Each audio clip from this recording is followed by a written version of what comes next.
Welcome to the other side. ناظرین، ہمارا آج کا موضوع ہے نیو میپ آف ٹرکی۔ جیسا کہ ہم سب جانتے ہیں کہ چند روز قبل ترکی نے ایک نیا نقشہ جاری کیا ہے جس میں انہوں نے ان علاقوں کو بھی ترکی کا حصہ دکھایا ہے جن پر ترکی کا کوئی کنٹرول نہیں ہے۔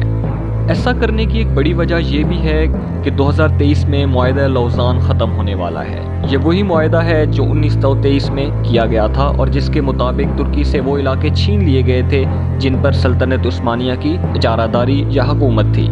1914 میں شروع ہونے والی جنگ عظیم اول میں سلطنت عثمانیہ نے جب جرمنز کے کہنے پر اپنی فوج کو جنگ میں اتارا تو انہیں ایک ہی ٹائم کئی محاذوں پر لڑنا پڑا، جن میں سے کم و بیش چند مقامات پر ان کو فتح نصیب ہوئی جبکہ زیادہ تر ان کو شکست کھانا پڑی، جس کی وجہ سے ان کی ریاست بہت کمزور ہو گئی اور 1923 میں انہیں معاہدہ لوزان کر کے اپنے کئی علاقوں کو چھوڑنا پڑا۔ ناظرین، جدید ترکی ہمیشہ سے ایسا نہیں تھا، بلکہ 1923 میں معاہدہ لوزان شروع ہونے سے پہلے تک ترکی میں ایک بہت بڑی امپائر تھی، یعنی اوٹومن امپائر۔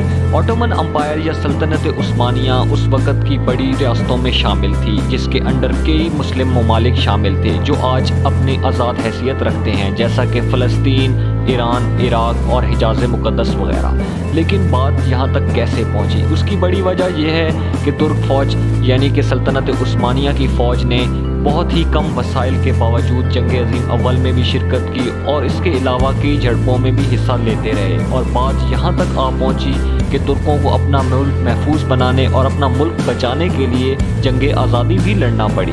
اور پھر 3 سے 4 معاہدوں سے گزرتے ہوئے 1923 میں آخر معاہدہ لوزان ہوا، جس کے تحت ترک اپنا ایک چھوٹا سا ملک بچانے میں کامیاب ہوئے، جسے ہم آج کا جدید ترکی بھی کہتے ہیں۔ 1920 میں زون آف انفلوئنس بنائے گئے تھے جس کے مطابق مختلف حصوں پر مختلف ممالک کا کنٹرول دے دیا گیا تھا، جیسے کہ گریک اور اٹالینز کا کنٹرول وغیرہ۔ اس کے بعد ترکی میں ایک نئی جنگ شروع ہوئی، جنگ آزادی، جس کی سربراہی کی مصطفیٰ کمال اتا ترک نے۔ مصطفیٰ کمال اتا ترک وہی شخص ہے جو جدید ترکی کا بانی ہے۔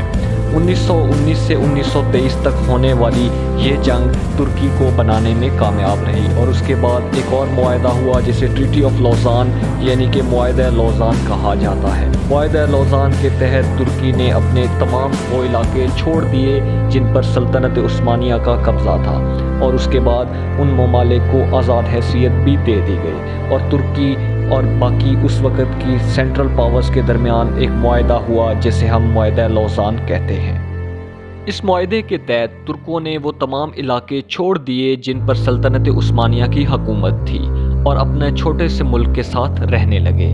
مگر آج کے حالات اور ترکی کے اس وقت کے حالات میں بہت زیادہ فرق ہے۔ 2020 کا ترکی دنیا کی بڑی پاورز میں شمار ہوتا ہے، اور یہی وجہ ہے کہ ترک صدر رجب طیب اردوغان نے ایک نیا نقشہ بھی جاری کر دیا ہے جس کے مطابق 2023 میں ترکی اپنے کھوئے ہوئے علاقوں کو واپس لینے کی کوشش کرے گا۔ لیکن رکیے، کیا یہ اتنا آسان ہے؟ جاننے کے لیے ہمارے ساتھ جڑے رہیے۔